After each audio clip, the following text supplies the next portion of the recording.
Welcome back to Ring Verdicts, the ultimate destination for wrestling fans who demand truth over hype. What if I told you that tonight's SmackDown had one of WWE's biggest dream matches of 2026? But WWE may have wasted some of its biggest opportunities at the same time. CM Punk versus Kevin Owens, Cody Rhodes versus Randy Orton, a championship match, a highly anticipated debut involving Blake Monroe and Giulia, and a Toronto crowd absolutely ready to explode. Tonight, WWE gave us some genuinely excellent wrestling and storytelling, but it also gave us booking decisions that deserve serious criticism. And one particular decision involving Giulia, that is going to make a lot of WWE fans angry. Welcome back to Ring Verdicts, where we don't just tell you what happened in WWE, we tell you whether WWE got it right or completely blew it. So let's break down tonight's SmackDown from Toronto. And trust me, there is a lot to talk about. Let's start with Cody Rhodes and Randy Orton. Honestly, this was one of the strongest segments of the night. Nick Aldis stopped them from fighting and made the stakes clear. If either man attacks the other before their showdown, they could lose their WWE Championship opportunity. That's smart booking. Instead of forcing another weekly brawl, WWE has created a reason for them not to fight, making every stare down more meaningful. Orton calling Cody the American Daydream, and Cody promising to be the man who ends the Legend Killer added real personal tension. But here's my criticism. How many times can WWE tease the same fight? Last week, chaos. This week, confrontation. If next week brings another pull-apart, WWE risks turning anticipation into frustration. So what's your verdict? Is Cody versus Orton getting better every week, or is Triple H dragging this feud out too long? Tell me in the comments. Next, Damian Priest and R-Truth challenged Tama and Tala Tonga for the WWE Tag Team Championships. And credit where it's due, the match delivered. Priest brought the power, Truth brought the energy, and the MFTs looked dangerous. But WWE kept the titles on Tama and Tala, and honestly, I understand the decision. Championships need stability. But here's the problem. What's actually next for the tag division? We've seen Priest and Truth, the War Raiders, and now the Tongas. If WWE keeps rotating challengers without building the next major team, the division starts feeling like, who can we put against the champions this week? Instead of, who is the next future champion? That's where Triple H needs to focus. Not just creating challengers, but creating new stars. No, we will cover the biggest booking problem,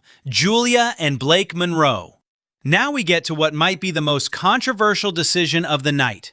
Monroe was advertised to face Giulia in what should have been a major opportunity for both women, but WWE had other plans. Giulia came out for the match, and Monroe attacked her before the bell. She took Giulia around ringside, threw her into the steel steps, continued the assault in the ring, and the referee eventually stopped it. So basically, there was no match.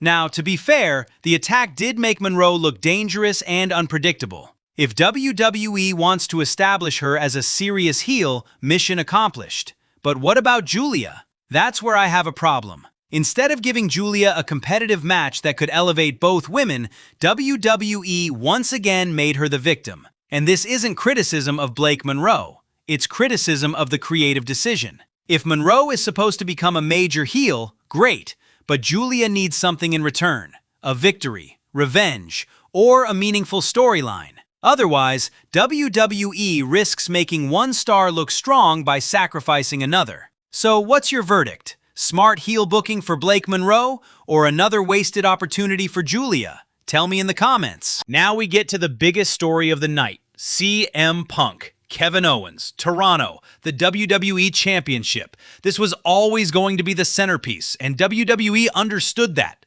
Their history gives this feud something you can't manufacture. Punk sees Owens as a man still carrying old grudges, while Owens believes Punk doesn't understand what he's been through. And performing in Toronto gave Owens an enormous emotional advantage. But here's where WWE deserves both praise and criticism. Praise because Punk and Owens don't need 20 wrestlers, a giant faction, or a complicated gimmick. Their history is the story. But criticism because WWE waited until now to give us this match, then gave the feud a relatively short runway. This is a matchup fans could have waited months to see on a major premium event. Instead, WWE used a potential WrestleMania-level attraction on weekly television. And that's the question for Triple H. Is creating a huge moment tonight worth sacrificing an even bigger moment later? Personally, I think Punk vs. Owens had enough history to headline a major event. and WWE may have left some serious money on the table. Now we will talk about the most interesting problem in this entire story: Sami Zayn.